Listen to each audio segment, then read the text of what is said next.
Bless the hearts of this small Buccaneers crew.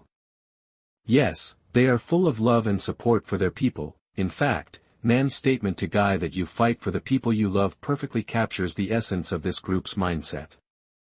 However, they are dreadfully bad at devising strategies to fight for those people.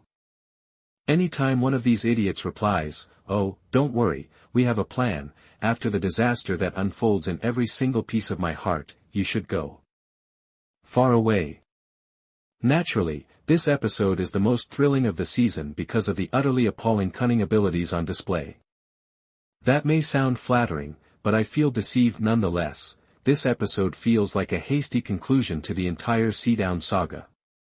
This story has a number of beats that merit a closer examination. Why ruin some of this series' most intriguing twists, particularly when it comes to a plot we've been following from the start? This season's pacing has seemed really strange, both because of the way the Seadown tale is presented and because of the hasty pairing of Lizzie and Theo. Hey, talking about Theo and Lizzie. Theo ran through London to prevent Lizzie from marrying Hector, telling her that she deserves a whole love, which means she shouldn't be with the dull guy but also shouldn't be with him, the married man, and they cut right before Lizzie was about to make her big decision.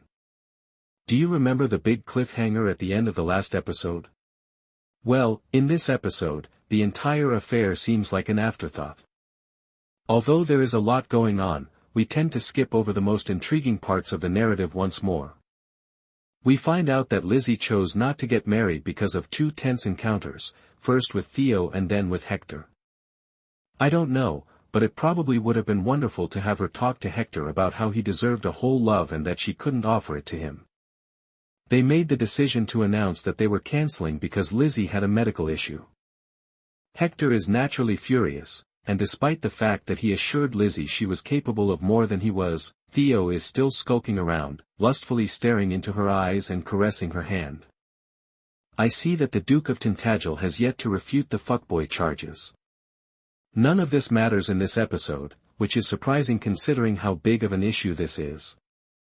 Rather, a crisis is underway. Seadown snatched baby Freddy from his cot by crawling through Ginny and Guy's window without them seeing, even though Ginny was there the entire time.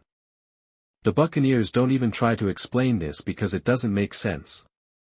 All of this occurs just after a brief exchange during which Guy is able to demonstrate to Ginny that her theories about he's changed and I can fix him are nothing more than Seadown's manipulation of her.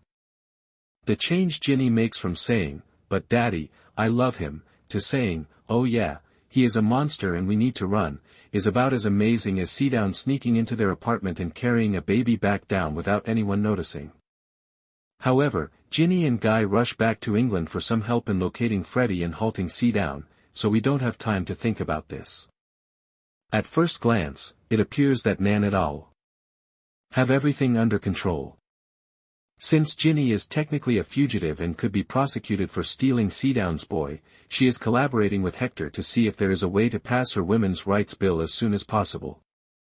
It's terrible that Ginny has no rights in this circumstance. Richard is attempting to find his brother, who apparently has excellent hiding skills. Additionally, Theo is using his well-known Duke power to, persuade the Times editor to listen to Ginny and create a piece in which Ginny is exposed as the victim. You'd think Theo could do more than get one article printed, given all the talk about the Duke of Tintagel's power, which is literally the reason Nan went through with this marriage, but he couldn't. After bringing the Times editor to visit Ginny, he merely sits around. At one point, Guy ponders gravely what should be done about men like Seadown, heartbroken at the idea of something happening to Freddy.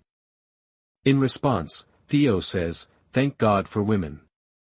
And that's his reaction when he literally has the most authority and sway here. This season, the Bucks are doing everything they can to make me hate this guy.